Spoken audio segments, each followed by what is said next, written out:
গণতন্ত্রের জন্য কথা বলেছে। দেশের জনগণ চায় এই রাজনৈতিক দলগুলো একটা গণতান্ত্রিক সমঝোতায় পৌঁছাক। সেজন্য আমি ব্যক্তিগতভাবে, এটা আমাদের দলের পক্ষ থেকে আমাদের অনুভূতি, আমরা খুব ব্যথিত এবং ব্যথাতুর মনে বলছি যে রাষ্ট্রের এতগুলো টাকা খরচ করে আপনারাও কষ্ট করছেন, আজকে 3 মাস ধরে আমরা চেষ্টা করছি, কিন্তু আমরা কোনো ফলাফলে পৌঁছাতে পারছি না। কেন পারছি না সেটা হয়তো আস্তে আস্তে আপনারা আপনাদের অনুসন্ধানী তৎপরতার মধ্যে পৌঁছাতে পারবেন। পৃথিবীতে যে কোনো ভালো কাজ করতে গেলে বড়দেরকেই বেশি স্যাক্রিফাইস করতে হয়।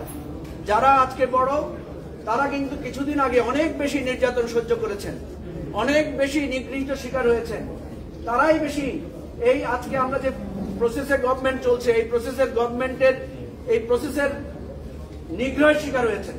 সুতরাং এই প্রসেস যদি ওনারাই পরিবর্তন না করেন তাহলে কারো পক্ষে এটা পরিবর্তনে ভালো ভূমিকা রাখা সম্ভব না।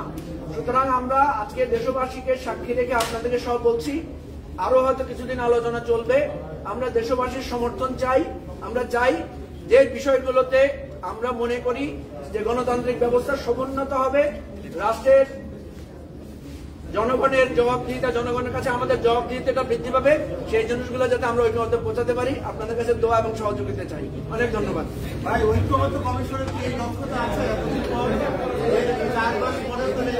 আমরা শুনেন, যে প্রশ্নটা এসেছে এখানে দায় কার?